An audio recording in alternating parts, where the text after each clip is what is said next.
খিলঞ্জীয়াৰ বিৰুদ্ধে তেওঁলোকে কেনেকৈ তেওঁলোকে খিলঞ্জীয়াক নিৰ্দেশ কৰাৰ কাৰণে কেনেকৈ কি কৰি লাগিছে এই তথ্যখিনি আমি জানিছোঁ। প্ৰথমতে আমি আনিব খুজিছোঁ মাটিৰ ওপৰত যে বিজেপিৰ শ্লোগান হৈছে জাতি মাটি ভেটি।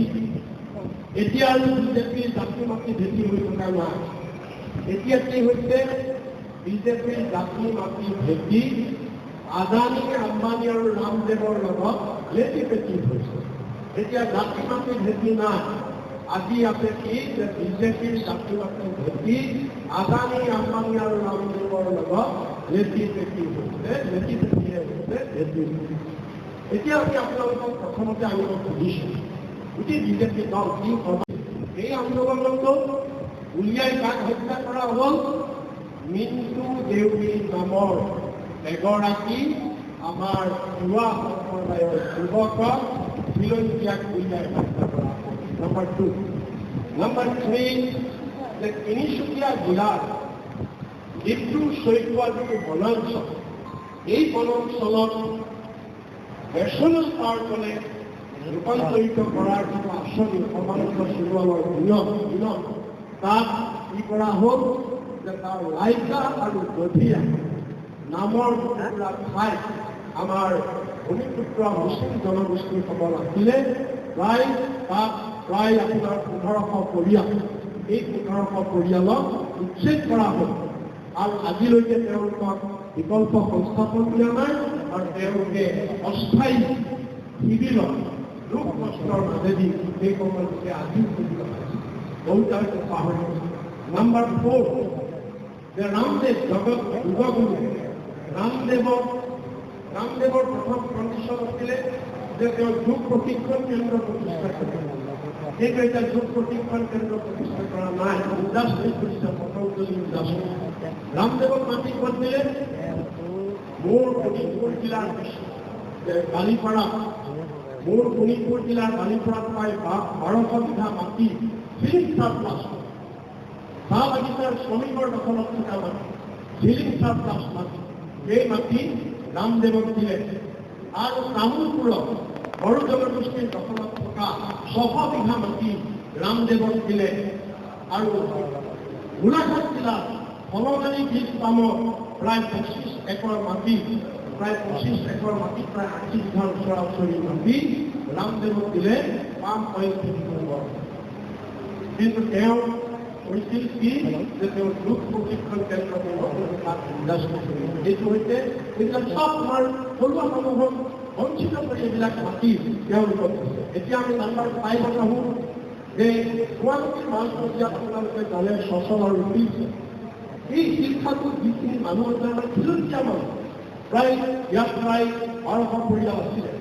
এই খিলঞ্জীয়া মানুহবিলাকে মিউনিচিপালিটিত কৰ কাগজ দিছে, মিউনিচিপালিটিৰ হোল্ডিং নাম্বাৰ আছে তেওঁলোকৰ। কিন্তু তৎসত্বেও এটা পুৰণি কথা, কিন্তু আমি আপোনালোকক প্ৰমাণ কৰিব খুজিছোঁ যে তেওঁলোকৰ খিলঞ্জীয়া বিৰোধী কাৰ্যবিলাক এনেকুৱা যে তাত আপুনি পাওঁ হোল্ডিং নাম্বাৰ আছে, মিউনিচিপালিটি টেক্স আছে, তাৰপিছতো কোনো বিকল্প ব্যৱস্থা নকৰাকৈ তাত ৱাটাৰ ৰিজাৰ্ভাৰ বনাব বুলি কৈ 1200 পৰিয়ালক অভ্যন্তৰীয়ভাৱে অত্যাচাৰ কৰি তাক উচ্ছেদ কৰিছে, য'ত মহিলাই উলংগ হৈ প্ৰতিবাদ কৰিব লগা হৈছে। আমাৰ খিলঞ্জীয়া মহিলাক উলংগ কৰিছে এই বিজেপি চৰকাৰে। এতিয়া আপুনি আহক, আপোনাৰ জিলাৰ প্ৰথম আহিলে বোকাখাত বিধানসভা সমষ্টি। ইয়াত 23খন গাঁৱৰ 30,000ৰো অধিক কাৰ্বি মানুহ, আদিবাসী, তেওঁলোকৰ দখলত থকা 18,000 বিঘা মাটি ছ'লাৰ লাইট প্ৰজেক্টৰ বাবে আদানী গ্ৰুপক ইতিমধ্যে গতাই দিয়া হৈছে। আক্ৰমণ কাৰ ওপৰত? আমাৰ ভূমিপুত্ৰ কাৰ্বিৰ ওপৰত, বেলেগৰ ওপৰত হোৱা নাই। এতিয়া আপুনি আহক 7 নম্বৰ। ঠিক একেদৰে কাৰ্বি আংলং স্বায়ত্ত শাসিত পৰিষদৰ মুখ্য কাৰ্যবাহী বিষয়া তুলিৰাম ৰংঘাক আপোনালোকে জানে। তেওঁ আমাৰ হিমন্ত বিশ্ব বুলি ক'লে উঠিব, বুলি ক'লে বহিব। তেওঁ একেই হিচাপে ব্যৱহাৰ হৈ আছে আমাৰ মুখ্যমন্ত্ৰী। এইদৰে মুখ্যমন্ত্ৰীৰ নিৰ্দেশক গোটেই কাৰ্বি জাতিক তেওঁ গোটেই কাৰ্বি জাতিৰ স্বাৰ্থ জনাঞ্জলি দি কাৰ্বি মানুহৰ দখলত থকা 1200 বিঘাৰো অধিক মাটি কম্প্ৰেছ বায়োগেছ প্ৰজেক্ট বনাবৰ বাবে ৰিলায়েন্স কোম্পানী এই 25 চনৰ 12 জুন তাৰিখে বেছিদিন হোৱা এই 12 জুন তাৰিখে ৰিলায়েন্সৰ লগত চুক্তিবদ্ধ কৰি তেওঁলোকক সেই মাটি কটাই দিছে। এতিয়া আপোনালোকে কওক খিলঞ্জীয়া বিৰোধী হয় নে নহয়? আমি প্ৰশ্ন কৰিব পাৰিছোঁ যে তোমালোকে সমাজত খিলঞ্জীয়াকে আক্ৰমণ কৰিলে, এতিয়া আমি আহোঁ খিলঞ্জীয়াক আৰু ক'ত আক্ৰমণ কৰিছে। ঠিক একেদৰে আমাৰ মুখ্যমন্ত্ৰী সৰ্বানন্দ সোণোৱালৰ দিনত নগাঁও জিলা মিতিৰ বামুণী গাঁৱৰ তাত 1,000 কাৰ্বি আৰু আদিবাসী মানুহ আছিলে আৰু সেই ঠাইত প্ৰায় 270 বিঘা মাটি, সেই মাটি তেওঁলোকক বলপূৰ্বকভাৱে উচ্ছেদ কৰি তাত এডিউৰ চ'লাৰ পাৱাৰ কোম্পানীক সেই মাটি দিলে আৰু তাত চ'লাৰ পাৱাৰ চলি আছে। যিসকল গৈছে তাত কিন্তু সেই মানুহখিনি, সেই ভূমিপুত্ৰখিনি, সেই খিলঞ্জীয়াখিনিক কোনো বিকল্প ব্যৱস্থা এই চৰকাৰে ভুলতাৰ চলাই দিছে। খালি ভোট লাগে, খিলঞ্জীয়াৰ ভোট লাগে, ঘৰুৱাৰ ভোট লাগে, তাৰ বাহিৰে তেওঁলোকক যেন অকল বিজেপিক পাতিবৰ কাৰণেই তেওঁলোকৰ গল্প হৈছে।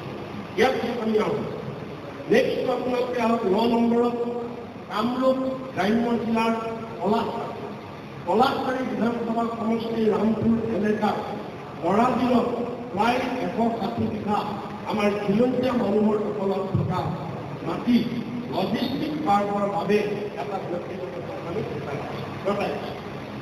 সব খিলঞ্জীয়াৰ মাটি দিছে, বেলেগ মাটি নাই দেখা।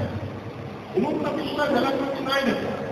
এতিয়া 10 নম্বৰত চাওক ছেটেলাইট টাউনশ্বিপৰ বাবে কামৰূপ গ্ৰাম্য জিলাৰ পলাশবাৰী বিধানসভা সমষ্টিৰ বৰপাৰ অঞ্চলত প্ৰায় 4,500 বিঘা সাংঘাতিক 4,500 বিঘা মাটি 2001 ৰাভা আদিবাসী গাঁও এই জনগোষ্ঠী, এই ভূমিপুত্ৰসকল ৰাভা আদিবাসী গাৰো জনজাতীয় পৰিয়ালৰ মাটি তাত তেওঁলোকক উচ্ছেদ কৰি তেওঁলোকৰ পৰা কাঢ়ি এটা ব্যক্তিগত কোম্পানীক এই মাটি কটাই দিবৰ কাৰণে কটাই দিয়া হৈছে।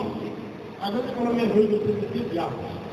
কোকৰাঝাৰ জিলাৰ পৰ্বতজোৰা ৰাজবাৰী এলেকাৰ 3,600 বিঘা বড়ো জনজাতীয় লোকৰ দখলত থকা মাটি থাৰ্মেল পাৱাৰ প্লেণ্টৰ বাবে গৌতম আদানীক অলৰেডি চুক্তিবদ্ধ হৈছে আৰু গৌতম আদানীক গতাই দিয়া হৈছে অন পেপাৰ্ছ। তাত ইলেকশ্যন কৰিবলৈ গৈছিল, কিন্তু বড়ো ৰাইজে যেনেকুৱা ৰুদ্ৰমূৰ্তি ধৰিলে তাত সত্যতে সম্ভৱ, কিন্তু অন পেপাৰ্ছ এই মাটি আদানীক গতাই দিয়া হৈছে। এতিয়া আপুনি আহক 12 নম্বৰ ডিমাহাছাও পাহাৰীয়া জনজাতি লোকৰ দখলত থকা 9,000 বিঘা মাটি চিমেণ্ট ফেক্টৰী বনাবৰ কাৰণে অলৰেডি আদানী লোকক দিয়া হৈ গৈছে। আপোনালোকে চাওক কোন টুকুৰা মাটি দেখুৱাই দিয়ক যে খিলঞ্জীয়াৰ দখলত থকাৰ বাহিৰে বেলেগ মাটি তেওঁ বিচাৰি নাপায়, তেওঁ জলপাই মাটি বিচাৰি নাপায়, তেওঁ ৱেষ্টলেণ্ড বিচাৰি নাপায়।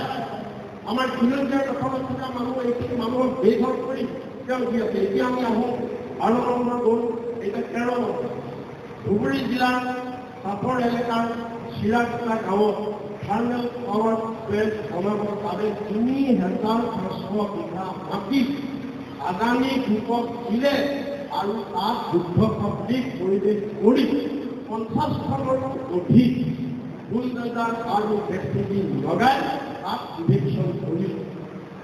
মানুহ তাত এৰিলে, তাত মুছলিম মানুহ কিছু আছিল ঘৰ, কিন্তু তাৰ লগতে সৰহ সংখ্যক সুস্বাস্থ্যশীল মানুহ আৰু অন্যান্য বড়ো মানুহ আৰু ৰাভা আৰু অন্যান্য জনজাতীয় মানুহ। এতিয়া আমি আহোঁ 14 নম্বৰ 55 মেগাৱাট হাইড্ৰ' পাৱাৰ প্ৰজেক্ট লিপিবদ্ধ হৈ আছে অসমৰ ৰাইজৰ। ঠিকে নহওক, এতিয়া আমি আহিছোঁ যে কেৱল তেওঁলোকে যে ইমানেই নহয়, এতিয়া তেওঁলোকে কৈছে যে বাংলাদেশীয়ে মাটি দখল কৰিছে, ন্যায় মাটি দখল কৰিছে। মই তেওঁক উদ্ধাৰ প্ৰশ্ন কৰোঁ, আপুনি ইয়াৰ উত্তৰ দিয়কচোন। এই যে গোৱালপাৰা জিলাৰ লক্ষীপুৰ ৰেভিনিউ চাৰ্কুলৰ 40 বিঘা মাটি আমাৰ যে স্থানীয় ৰাভা মানুহৰ দখলত আছে, এই ৰাভা মানুহে ভোগ কৰি ধৰি তাত খেতি কৰি আছে, সেই মাটি আপোনাৰ আপোনাৰ বিজেপি দলৰ APDCL-ৰ অধ্যক্ষ ডক্টৰ প্ৰকাশ কাশ্যপ আৰু লখিমপুৰ পৌৰসভাৰ অধ্যক্ষ পৌৰপতি ৰাজেশ প্ৰসাদ গুপ্তাই এই মাটি দখল কৰিছেনে নাই? ৰাভা ছাত্ৰ সন্থা, ৰাভা মহিলা সন্থাই আজি সাংবাদিক যোগে এই কথা অভিযোগ আনিছে। এইটো বাংলাদেশী হ'ল নেকি? এওঁলোক বাংলাদেশী নেকি? আপুনি যে কৈছে বাংলাদেশীয়ে মাটি দখল কৰিছে, কোনে দখল কৰিছে? আপোনাৰ বিজেপি নেতা কালি নেতাই দখল কৰিছে। Stay informed, stay ahead. News NE 365.